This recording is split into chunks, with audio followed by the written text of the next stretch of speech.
নমস্কাৰ শৰীৰটো যথেষ্ট অসুস্থ কিন্তু তথাপিও তাৰে মাজতে যেহেতু আমাৰ কাৰোৱে মনটো ঠিক নহয় বিৰাট অশান্তিত জীয়াই আছো সেইবাবে মোৰ দুটামান কথা ক'বলৈ মন গ'ল আকৌ সেইবাবে ভিডিঅ'টো বনাইছো জুবিনদাৰ মৃত্যু ইতিমধ্যে 7 দিন পাৰ হ'ল আৰু 7 দিনতেই আমি কোনো ধৰণৰ কনক্ৰিট সলিউশন পোৱা নাই তেখেতৰ ন্যায়ৰ বাবে তেখেতৰ মৃত্যুৰ আঁৰত যি ৰহস্য আমি গম পালো সেই ৰহস্য ফাদিল এতিয়ালৈকে হোৱাব পৰা নাই লগতে যিকেজন ব্যক্তি সেই ঘটনাস্থলীত আছিল সেই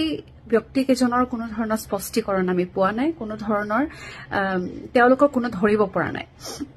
এটা কথাটো হল মই ক'ব বিচাৰিছো দুটামান কথা সিদ্ধাৰ্থ শৰ্মা আৰু শ্যামকানু মহন্তক লৈ পেলাই কাৰণ মই এওঁলোক দুজনকেই জানো বাকি তাত থকা সিংগাপুৰৰ যিকেজন অসম এছ'চিয়েশ্যনৰ লোক আছিল তেওঁলোকৰ কথাটো মই নকয় কাৰণ তেওঁলোকটো ইমান দিনে নিমাত হৈ আছে কিয় নিমাত হৈ আছে মই নাজানো মোৰ কোনো আইডিয়াই নাই আসলতে ইমান ডাঙৰ ঘটনা ঘটি গ'ল কিন্তু তেওঁলোকৰ মাতেই নাই যাহক প্ৰথমতে আহো সিদ্ধাৰ্থ শৰ্মাৰ ওচৰত সিদ্ধাৰ্থ শৰ্মা হৈছে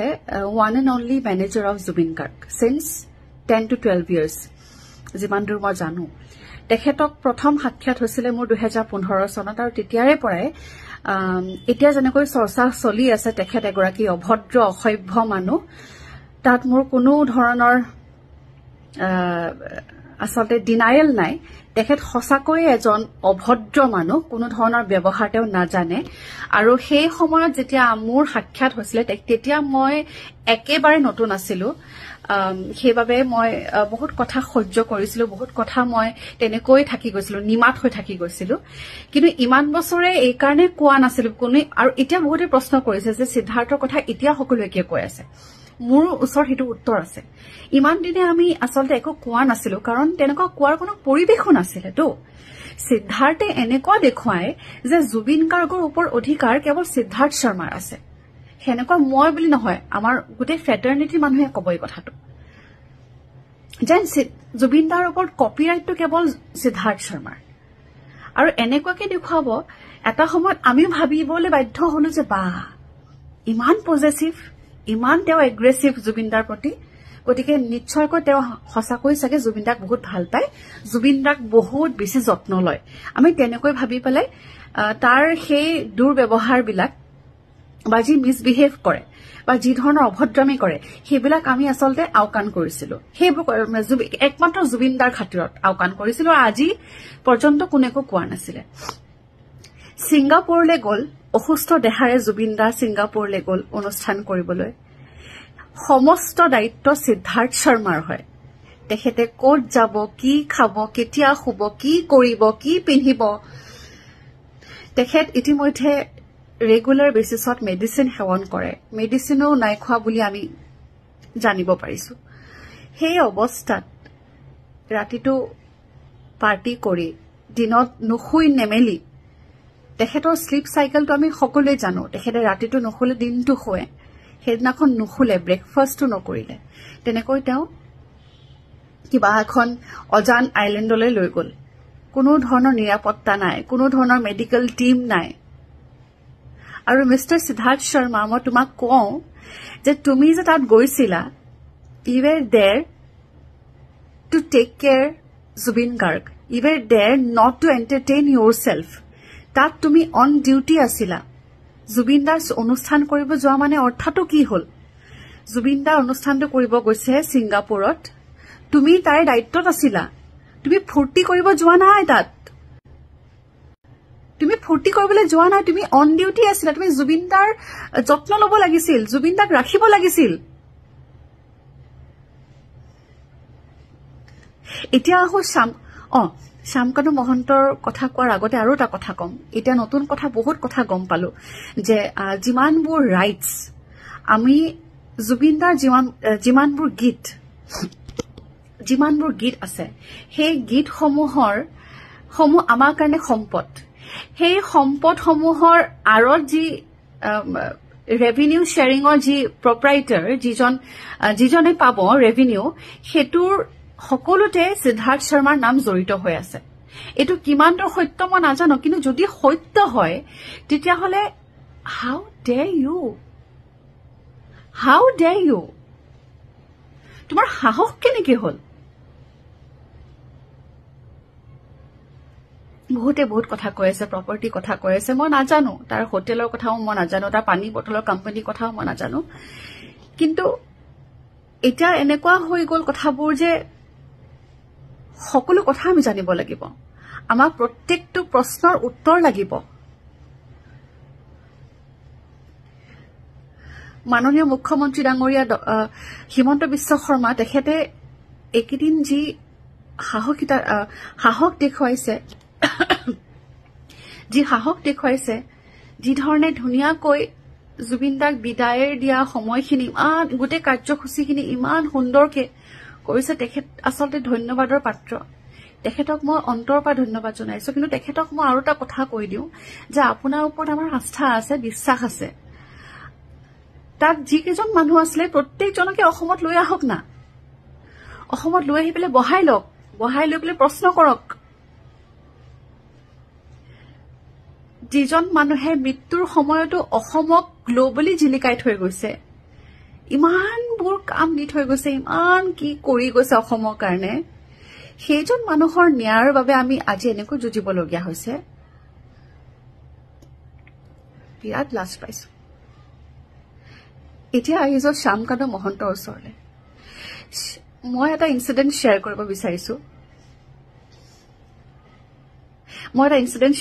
বিচাৰিছো। মই শেহতীয়াকৈ চিকাগোলৈ গৈছিলো, আৰু চিকাগোলৈ যাওঁতে Assam association of north America তেওঁলোকে সমস্ত দায়িত্ব লৈছিলে, মোৰ তাত থকা, খোৱা, তাত লৈ যোৱা, তাত যত্ন লোৱা। তাৰমানে মই এইখিনি কথাও আপোনালোকক কলো যে মই যদি অকণমান খোজকাঢ়িবও যাব বিচাৰো, ইভিনিং ৱাক কৰিবলৈ যাব বিচাৰো, তেতিয়াও তেওঁলোকে কয় যে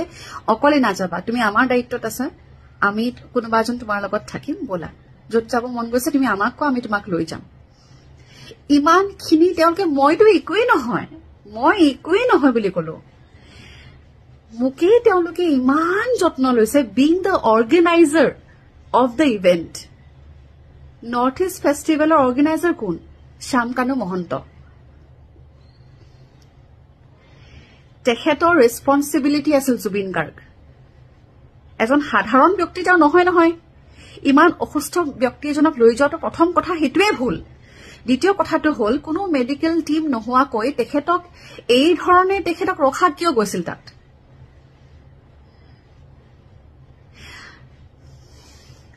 আজি গম পালো, কালি গম পাইছো যে জুবিন দাৰ মৃত্যু হৈছিল 19 তাৰিখে, কিন্তু 20 আৰু 21 তাৰিখে নৰ্থ ইষ্ট ফেষ্টিভেল নাম সলাই পেলাই তাত অনুষ্ঠান অনুষ্ঠিত কৰিছে। লাজ নাপালে তেখেতে?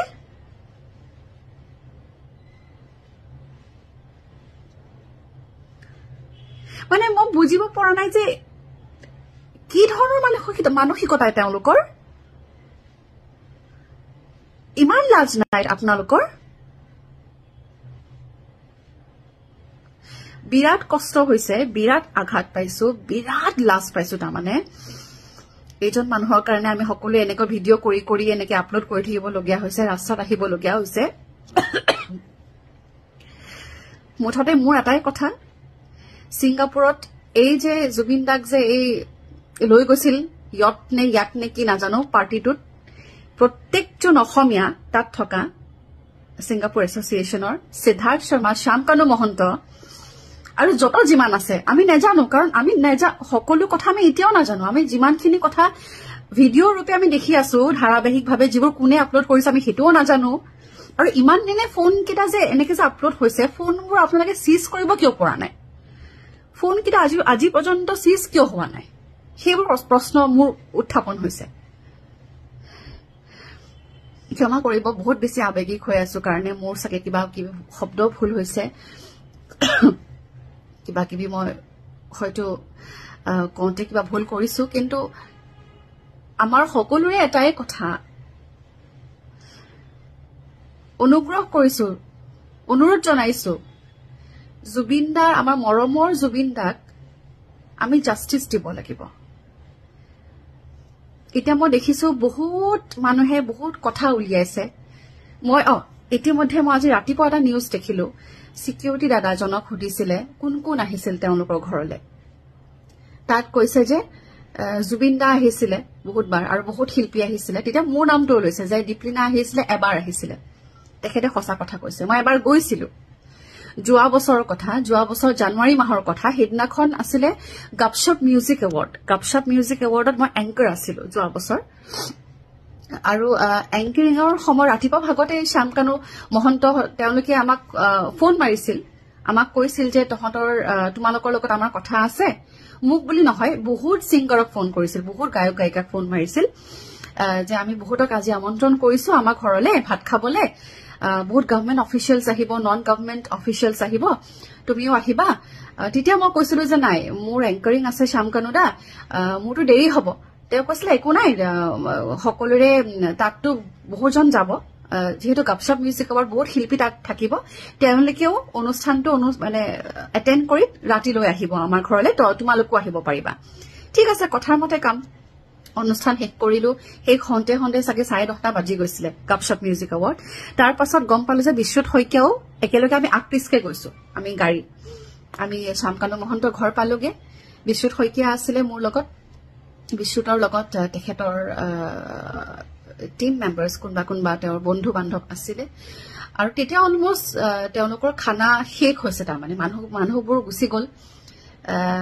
সকলো ডাইনিং টেবুলত বহি পেলাই আমি ভাত খাবলৈ মাতিলে আমি ভাত খালো আমি সকলোৱে ভাত চাত খাই মেলি আমি ৰৈ আছো আৰু কি কথা পাতিবলৈ মাতিছে আমাক কওক আৰু আমি ঘৰলৈ যাব লাগে নাই তেওঁলোকৰ বেলেগ কথা নাই তেখেতৰ পত্নীও আছিলে বাৰু সিদিনা পত্নী আছিলে বহুতো মানুহ আছিলে ৰৈ আছো যে গানৰ কথা কব নেকি শ্বৰ কথা কব নেকি ৰঙালীৰ কথা কব নেকি যেহেতু ময়ো ৰঙালীৰ অনুষ্ঠান পৰিবেশন কৰিছো সিনেমা এখন বনাম বুলি কৈছিল তেখেতে সিনেমা জুবিন দা আছে পাপন দা আছে এইবিলাক কৈছিলে সিনেমাখনৰ কথা পাতিম বুলি কৈছিলে গতিকে আমি ৰৈ থাকিলো কিন্তু আমাক তেনেকুৱা ধৰণৰ কোনো কথা নকলে আমি ভাত চাত খাই পেলাই আমি ঘৰখন আমাক দেখুৱালে তেওঁ নতুনকে গঢ়া ঘৰখন আমাক দেখুৱালে জিম দেখুৱালে টেৰেছ দেখুৱালে আৰু বিভিন্ন ৰুমবোৰ দেখুৱালে আৰু কিবা দেখুৱালে আৰু এইবিলাক মুঠতে মোৰ মনত পৰা নাই ঘৰ চৰ দেখুৱাই মেলি লাষ্টত মানে আমি বিশ্বত আৰু মই গুচি আহিলো তাৰপা ৰাতি 11:30 মান বাজিছে আমি গুচি আহিলো সেইটোৱে মোৰ প্ৰথম আৰু শেষবাৰৰ বাবে তেখেতৰ ঘৰলৈ মই গৈছো এটা কথাটো হল আমি অসমীয়া হিচাপে মোৰ দুটামান কথা ক'বলগীয়া আছে যে আমি যেটো মেইন কথাটা মানে যেটো মূল উদ্দেশ্য সেটোৰ পৰা ফালৰি কাটিব নোৱাৰো